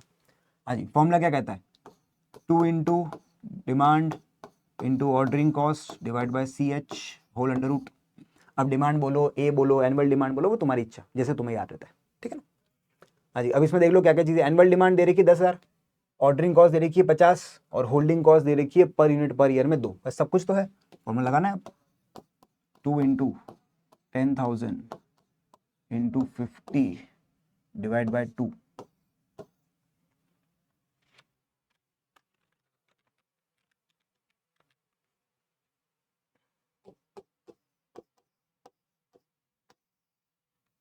$707। Answer 707। Next, using EOQ from the previous question, जो 707 का आंसर आया था, which demand 10,000 units order quantity with demand 10,000 unit से ऑर्डर कॉस्ट आपकी वो की वही है, होल्डिंग कॉस्ट वो की वही है, what is the total annual inventory cost. ठीक है, तो ये भी एग्जाम में करता है, आपको ध्यान रखना है कि वो MCQs में भी कितनी बार ना आपसे ऐसे बोले था कि ये केस स्टडी नेक्स्ट 2 क्वेश्चन के लिए या नेक्स्ट 3 क्वेश्चन के लिए आपके काम आएगी, तो वो भी आपको ध्यान रखना है कि जरूरी नहीं कि एक केस स्टडी एक ही क्वेश्चन की, वो कितनी बार कंबाइंड क्वेश्चन देता है। जैसे यहाँ पे केस स्टडी एक है बट क्वेश्चन 2 पूछ लिए, एक बार EOQ पूछ लिया, एक बार टोटल कॉस्ट पूछ लिया। ठीक है, टोटल कॉस्ट निकाल लेते हैं। टोटल कॉस्ट में 3 कॉस्ट होती है, अपने को पता है, purchase cost, ordering cost, holding cost, तीनों को ऐड करेंगे तो मुझे टोटल कॉस्ट मिल जाएगी। परचेज कॉस्ट, 10,000 यूनिट मंगाने,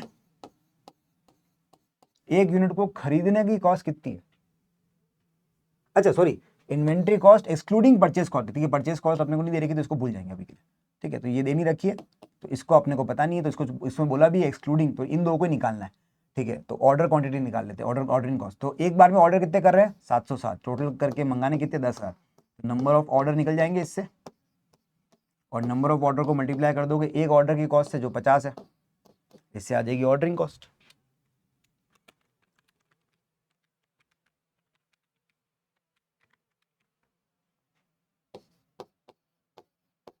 $707, और क्योंकि EOQ है तो मुझे तो वैसे ही पता है कि होल्डिंग कॉस्ट भी 707 ही आनी है, क्योंकि एट EOQ ऑर्डरिंग कॉस्ट और होल्डिंग कॉस्ट सेम होती है। बट ठीक है, फिर भी एक बार चेक कर लेंगे। आंसर तो मुझे मिल गया है 1414, बट चेक कर लेते हैं। अपन कहते हैं average quantity ordered, average quantity into अपनी होल्डिंग कॉस्ट दो की, तो ये भी 707 आ जाएगी, दोनों का सम 1414, आंसर आ गया। ठीक है ना, एग्जाम में दोनों कैलकुलेट करने का टाइम वेस्ट मत करना, टाइम बचाना। At EOQ ordering cost and holding cost same होती है, तो दोनों में से जो इजी लग रही है वो कैलकुलेट करो, बाकी को उसको सेम मान के मतलब इंटू 2, जो आंसर आए इंटू 2 मेरा आंसर। फिर परचेज कॉस्ट में उसको ऐड कर लेना, अगर वो बोला है यहाँ पे एक्सक्लूड करने को बोला तो ठीक है, मैंने एक्सक्लूड करा, अगर देता तो मैं उसमें ऐड कर लेता 1414। ठीक है, done. Next, if annual demand जो है वो दे रखी है 8,000 यूनिट्स की, ऑर्डरिंग कॉस्ट आपको दे रखी है $40 पर यूनिट की, होल्डिंग कॉस्ट दे रखी है 4 की, and a 10% discount on purchase cost applies for orders over 1,000 units. अगर 1,000 से ज्यादा यूनिट ऑर्डर करे तो 1,000 का डिस्काउंट होता है। What is the optimal order quantity, purchase cost 10 की दे रखी है। तो अब अपने को बताना है कि EOQ पे ऑर्डर करना चाहिए या डिस्काउंट पे ऑर्डर करना चाहिए, दोनों का कंपैरिजन करा रहा है वो अपने से यहाँ पे। तो ठीक है साहब, एक बार EOQ पे निकाल लेते हैं और एक बार डिस्काउंट पे निकाल लेंगे। ठीक है, EOQ निकालते हैं सबसे पहले तो 2 इंटू 8,000 इंटू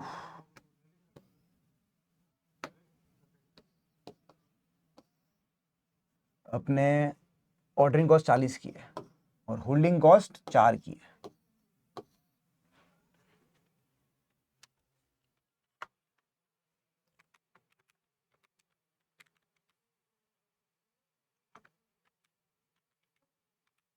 $400। ठीक है, ये EOQ। अब इस पे आंसर निकालो, और डिस्काउंट में तो कितने मंगाने पड़ेगा, 1,000। एक बार 1,000 यूनिट्स के हिसाब से कॉस्ट निकाल दो, एक बार 400 यूनिट्स के हिसाब से कॉस्ट निकाल दो, जिसकी कम आ रही है वो काम आ जाएगी, उसको ऑर्डर करेंगे। तो एक बार यहाँ पे purchase cost, ordering cost, holding cost, same ऐसे इधर भी purchase cost, ordering cost, holding cost, तीनों की टोटल हो जाएगी, टोटल कॉस्ट आ जाएगी। परचेज कॉस्ट भाई कुल मिला के तो 8,000 यूनिट्स मंगाओगे 8,000, और एक यूनिट की कॉस्ट 10 है, 80,000 की कॉस्ट हो गई ये तो।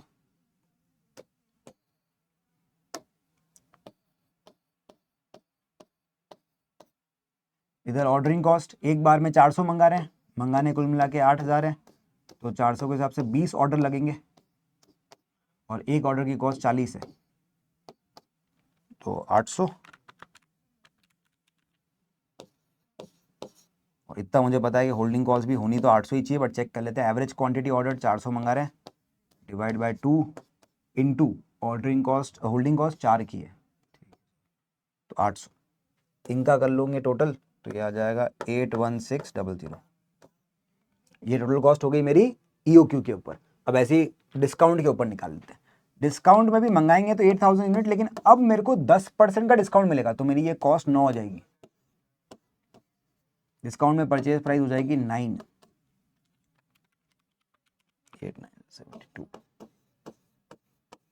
अब ऑर्डरिंग कॉस्ट, अब 1000 मंगाओगे एक बार में तो 8000 यूनिट्स मंगाने हैं, एक बार में 1000 मंगाएंगे तो 8 ऑर्डर लगेंगे अब, और एक की कॉस्ट 40 है, 320 का खर्चा, और इधर होल्डिंग कॉस्ट एक बार में 1000 मंगाएंगे, 1000 का एवरेज 500, और होल्डिंग कॉस्ट अपनी 4 की है।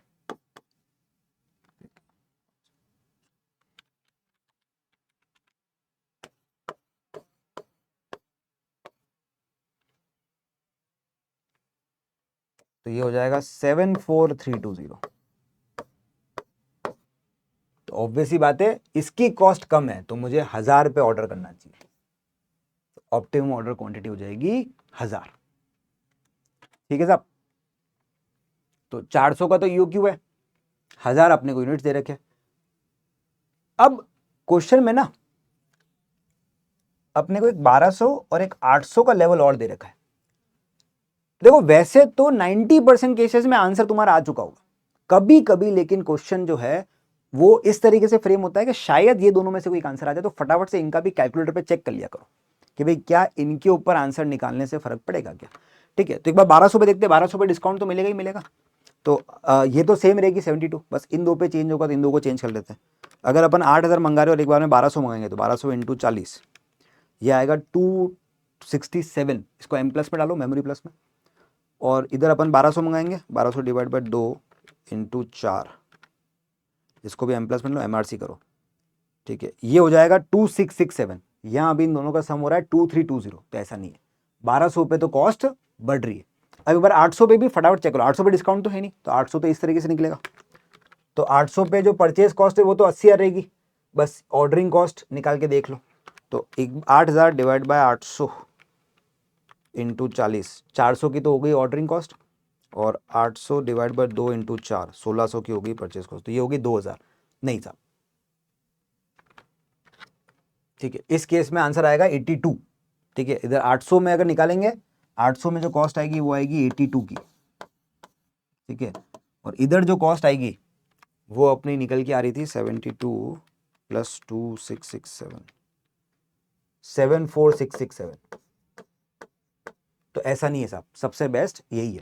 90 में 90% केसेस में तो ये आंसर आ चुका होगा और तुम्हारा आंसर सही है, बाकी दो को सॉल्व नहीं भी करोगे चलेगा। जस्ट इन केस कभी कभार एग्जामिनर ना कुछ ऐसी फिरकी फेंक देता है। देखो 800 का आंसर तो वैसे तो आने के चांसेस थे नहीं, क्योंकि अगर ईओक्यू है तो ईओक्यू के नीचे के लेवल पे कभी भी कॉस्ट कम नहीं होगी, ईओक्यू के लेवल पे ही कॉस्ट कम होगी, तो 800 पे नहीं भी निकाले चलता।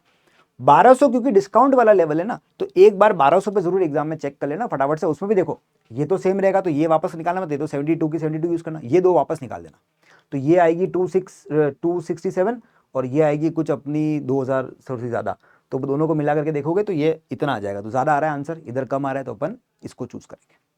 ठीक है, next EBQ extends EOQ by allowing for।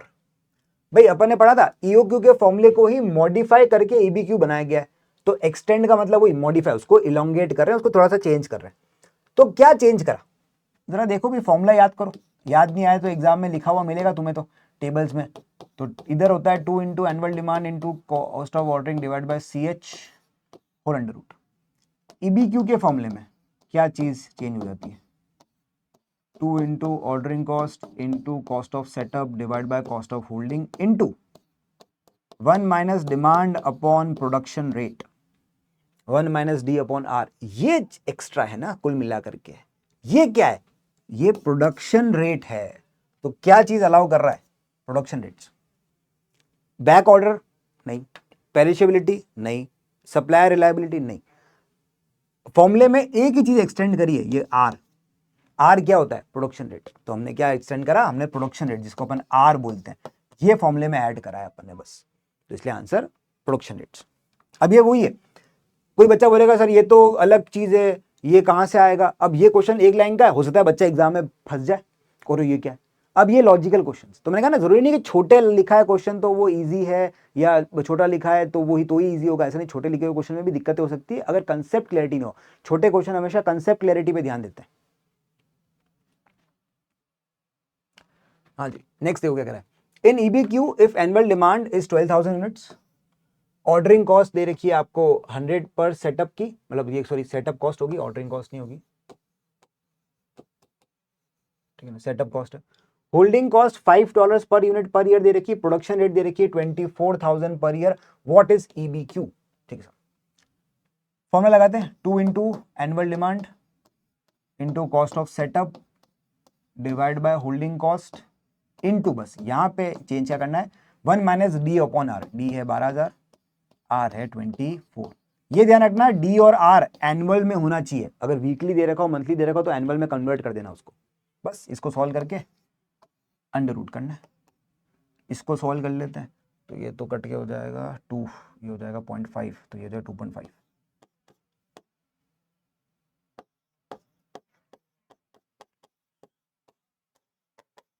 बस ये बन गया फॉर्मूला, अब इसको सॉल्व कर लो।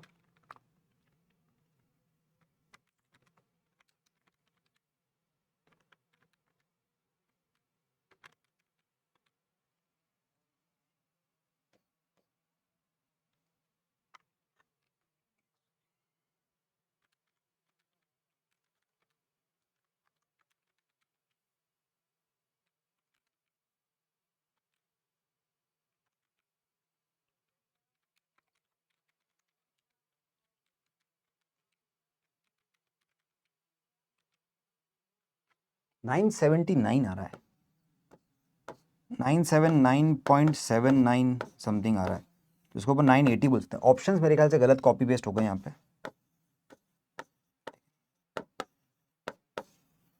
ठीक है, तो इन ऑप्शंस को इग्नोर करना, ठीक है। अपना तो आंसर सही आना चाहिए, आंसर अपने फॉर्मूले से आ गया 980, ठीक है ना। इन्फॉर्मेशन चेक कर लेते हैं, गलत तो नहीं ली है। 12,000 यूनिट्स हैं, 100 का सेटअप कॉस्ट है, होल्डिंग कॉस्ट 5 की है, प्रोडक्शन रेट 24,000, सही है, फिर तो अपना आंसर सही है। हाँ, तो फिर ऑप्शंस गलत हो गए, कोई दिक्कत नहीं, ठीक है ना, ये आंसर आ जाएगा आपका। Next, in EBQ if production rate is very high in proportion to demand rate, क्या कह रहे हैं, अगर आपकी प्रोडक्शन रेट बहुत ज्यादा है किसके मुकाबले, डिमांड रेट के मुकाबले, तो फिर बताओ ऑप्टिमल बैच साइज क्या होगी। अब ये जो क्वेश्चन है ना, जब इस टाइप का क्वेश्चन एग्जाम में आया पहली बार, आधे सारे बच्चों ने तो कहा कि सर क्वेश्चन गलत गलत है, आउट ऑफ सिलेबस, वो जो सारी बातें आप लोग करते हो वो नहीं लग गई। एक छोटा सा अगर तुम यहाँ पे पॉइंट पढ़ते हो, क्या कह रहे हैं, प्रोडक्शन रेट वेरी हाई, मतलब प्रोडक्शन रेट बहुत ज्यादा है, और in proportion to demand rate, मतलब डिमांड रेट बहुत कम है और प्रोडक्शन रेट बहुत ज्यादा है, तो क्या होगा फॉर्मूले में। देखो मैं क्या कहता हूं, अपने फॉर्मूला तो सेम ही है, EOQ और EBQ के फॉर्मूले को अगर अपन कंपेयर करें तो एक ही तो फर्क है फॉर्मूले में,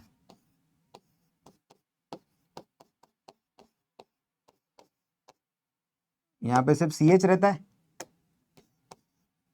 ठीक है, और इधर के फॉर्मूले में सिर्फ एक ही चीज तो ऐड होती है,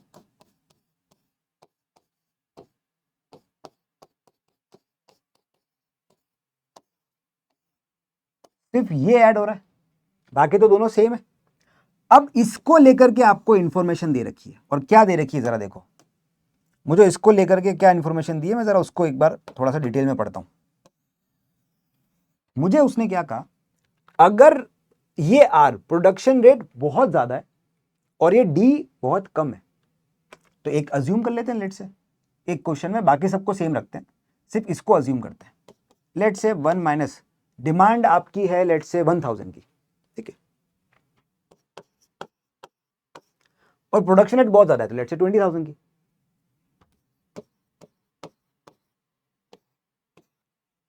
ये हो रहा है। मैंने अज्यूम करा है समझने के लिए कि अज्यूम करते हैं कि भाई डिमांड के मुकाबले प्रोडक्शन रेट बहुत ज्यादा है, वेरी हाई, तो डिमांड मान लो 1,000 है, मैंने प्रोडक्शन को 2,000 मान लिया, वेरी हाई बोला ना, हाई नहीं बोला, वेरी है मतलब बहुत ज्यादा है, प्रोपोर्शन बहुत ज्यादा डिसप्रोपोर्शनेट है, ठीक है ना। तो ये डिसप्रोपोर्शन में क्या, 1,000 की डिमांड है बट बना 20,000 सकता हूं मैं, तो मेरी प्रोडक्शन रेट बहुत ज्यादा है बट डिमांड मेरी बहुत कम है। अब इसको अगर मैं सॉल्व करता हूं तो इसका आंसर क्या आता है साहब, 1,000 डिवाइड बाय 20,000 1, इसका आंसर आता है 0.95, और 0.95 को आप CH से मल्टीप्लाई करोगे तो लगभग CH के आसपास का आंसर आएगा। मान लो CH 5 है, मान लो CH 5 है, ठीक है, तो यहां पे मैं इसको 5 से मल्टीप्लाई करूंगा तो ये हो जाएगी 4.75। अब जब 4.75 रख के इस क्वेश्चन को सॉल्व करोगे तो इसका आंसर इसके आंसर में मोटा मोटी थोड़ा सा डिफरेंस आएगा। तो इसका मतलब जब प्रोडक्शन रेट बहुत ज्यादा होती है in proportion to demand rate, तो ये जो फ्रैक्शन है ना, ये जो है ये ऑलमोस्ट 1 के आसपास चला जाता है। ये रीचेस टू 1। ठीक है, इसका कंक्लूजन क्या है? जब प्रोडक्शन रेट बहुत ज्यादा है in comparison to demand rate, it means 1 minus D upon R जो है इज इक्विवेलेंट टू 1। इक्वल नहीं है, इक्विवेलेंट है, इट इज इक्विवेलेंट टू 1। तो मतलब ये जो फॉर्मूला है ये दोनों का लगभग बराबर, मैं कह रहा हूं बराबर होगा, लगभग बराबर हो जाएगा। तो अब ऑप्शन पढ़ो क्या कह रहा है? Approaches EOQ equals demand rate doubles EOQ half. देखो डबल और हाफ जैसा तो कुछ नहीं होता, हमें नहीं पता। डिमांड रेट के बराबर नहीं, नहीं प्रोडक्शन रेट ज्यादा है डिमांड रेट कम है, साफ साफ बोल रखा है नहीं, तो आंसर एक ही बचा, इट अप्रोचेस ईओक्यू। क्यों? क्योंकि अब इस फॉर्मूले में ये ऑलमोस्ट 1 के बराबर हो चुका है, इट इज इक्विवेलेंट टू 1। तो मतलब ये हटा भी दोगे तो भी आपका आंसर इसका और इसका लगभग बराबर आएगा। और 1 तो नहीं है, 1 से थोड़ा सा छोटा है, ठीक है, बट लगभग आंसर सेम आएगा। तो इसलिए कह रहे अप्रोचेस इक्वल टू ईओक्यू नहीं बोला है, अप्रोचेस मतलब ईओक्यू के आसपास का आंसर आता है। तो हाँ भाई ईओक्यू के आसपास का आंसर आएगा, क्योंकि ये जो है ये 0.9 0.8 0.95 ऐसा, मतलब जब ये डिसप्रपोर्शनेट हो जाए, डिमांड रेट बहुत कम है और प्रोडक्शन रेट बहुत ज्यादा है, तो ये बहुत ही डिसप्रपोर्शनेट सिचुएशन में ये जो आपका फ्रैक्शन है it is equivalent to 1, equivalent to 1 है, तो ये जो डिनोमिनेटर है ये और ये डिनोमिनेटर लगभग आसपास होते हैं, लगभग आसपास होते हैं, तो जो आंसर है वो भी लगभग आसपास के निकल के आते हैं। अब ये जब क्वेश्चन आ जाए इस टाइप का तो फिर बच्चा कहता है कि सर एक लाइन का क्वेश्चन है, तुम तो बोलोगे इजी है, पढ़ा ऑप्शन समझ में नहीं आया। क्यों नहीं आया? कंसेप्चुअल क्लैरिटी, कि भाई क्या पूछना चाह रहा है वो आपसे, कंसेप्ट टेस्ट कर रहा है कि भाई हमने कहा ईओक्यू का एक्सटेंशन है ईबीक्यू, एक चीज ऐड करी है प्रोडक्शन रेट, बस बाकी सब कुछ सेम रखा है। अब इसी को लेके उसने एक पॉइंट बना दिया। ठीक है साहब, तो इस टाइप के क्वेश्चन के लिए रेडी रहना। मैंने इंक्लूड ही इसलिए करा है कि भाई अगर मान लो कभी ऐसे लैंग्वेज में कुछ क्वेश्चन आ जाए तो अपन ध्यान रख सके इन चीजों का। ठीक है साहब, चलिए बढ़ते हैं आगे। Next, which factor increases EOQ. अब इस टाइप के क्वेश्चन भी बहुत आते हैं। देखो एक लाइन का आंसर है विच फैक्टर इंक्रीजेज ईओक्यू, एक लाइन का क्वेश्चन है, सॉरी, ठीक है। और बच्चा बोलेगा सर एक लाइन का क्वेश्चन तो इजी होना चाहिए, ये अब क्वेश्चन बता दो, आंसर निकालो तुम। विच फैक्टर इंक्रीजेज ईओक्यू, अगर ऑर्डरिंग कॉस्ट हाई है या डिमांड कम है या होल्डिंग कॉस्ट ज्यादा है या ऑर्डरिंग कॉस्ट कम है, इन चारों में से किसकी वजह से ईओक्यू बढ़ेगा? फिर अब यहां पे कंसेप्चुअल क्लैरिटी चाहिए। अपना ईओक्यू का formula 2 into annual demand into CO upon CH, ये होता है भाई। अगर एक सिंपल फ्रैक्शन में मुझे आंसर इंक्रीज करना है, फ्रैक्शन का आंसर इंक्रीज करना है, तो न्यूमरेटर का ज्यादा होना या डिनोमिनेटर का कम होना, दोनों के केस में आंसर बढ़ता है। भाई अगर तुम्हारे पास में एक फ्रैक्शन है 2/8 और तुम्हें इस फ्रैक्शन का आंसर बढ़ाना है, इसका आंसर अभी आ रहा है 4, तुम्हें आंसर इस 4 को इंक्रीज करना चाहते हो, तो दो ऑप्शन है, या तो आपके सॉरी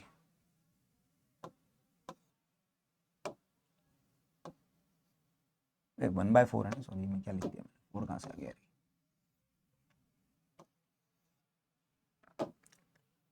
8/2 है फ्रैक्शन, आंसर 4 है। अब मैं इसको बढ़ाना चाहता हूं तो दो ऑप्शन है मेरे पास में, या तो क्या करो न्यूमरेटर बढ़ा दो, न्यूमरेटर कर दो 10, ठीक है, न्यूमरेटर को इंक्रीज करा, या फिर क्या करो डिनोमिनेटर को कम कर दो। दोनों केस में आपका फ्रैक्शन का आंसर बढ़ जाएगा। ये भी क्या एक फ्रैक्शन है, इसका आंसर बढ़ाना है, इसका आंसर कब बढ़ेगा? या तो न्यूमरेटर बढ़ जाए या डिनोमिनेटर कम हो जाए, या तो न्यूमरेटर बढ़ जाए या डिनोमिनेटर कम हो जाए, तो ये आंसर बढ़ेगा। दो ऑप्शन है, या तो आप इंक्रीज कर दो न्यूमरेटर को या फिर आप डिक्रीज कर दो डिनोमिनेटर को।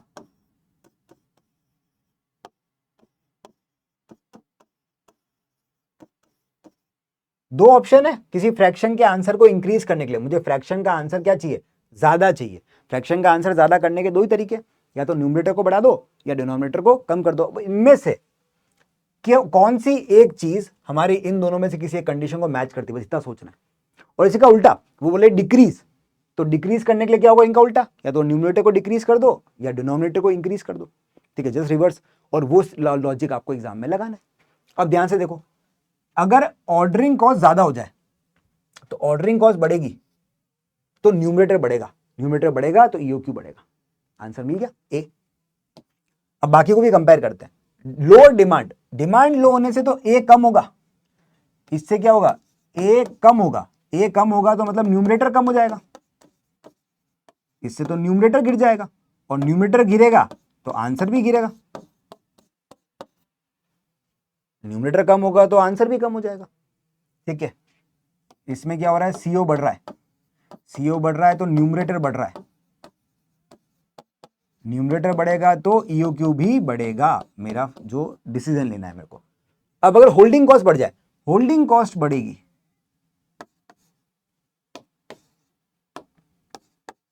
सीएच बढ़ रही है, सीएच बढ़ेगी तो डिनोमिनेटर बढ़ेगा साहब,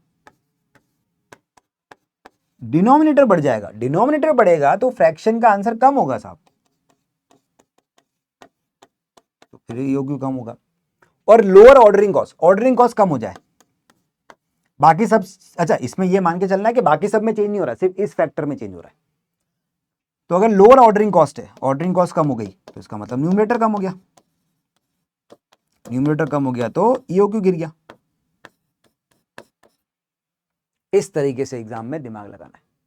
ठीक है साहब, तो अपना आंसर ए है, जहां पे ऑर्डरिंग कॉस्ट अगर बढ़ेगी तो न्यूमरेटर बढ़ेगा, न्यूमरेटर बढ़ेगा तो ईओक्यू भी बढ़ जाएगा। ठीक है, लास्ट आज के लिए question, data relating to particular stores items are as follows. Average daily usages आपको दे रखी है 400 यूनिट्स की, मैक्सिमम डेली यूजेस दे रखी है 520 यूनिट्स की, मिनिमम डेली यूजेस दे रखी है 180 यूनिट्स की, lead time for replenishment of inventory दे रखा है 10 to 15 डेज, रीऑर्डर क्वांटिटी दे रखी है 8000 यूनिट्स की। आपको रीऑर्डर लेवल निकालना है। हाँ जी, रीऑर्डर लेवल का formula maximum uses into maximum lead time.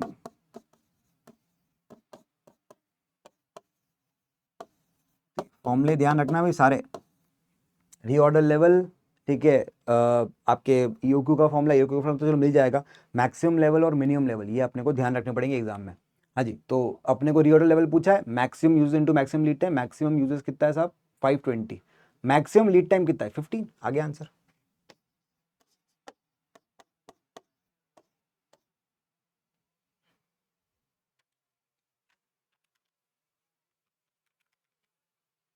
$7800।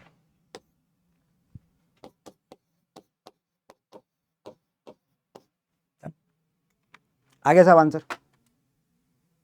ठीक है जी, चलिए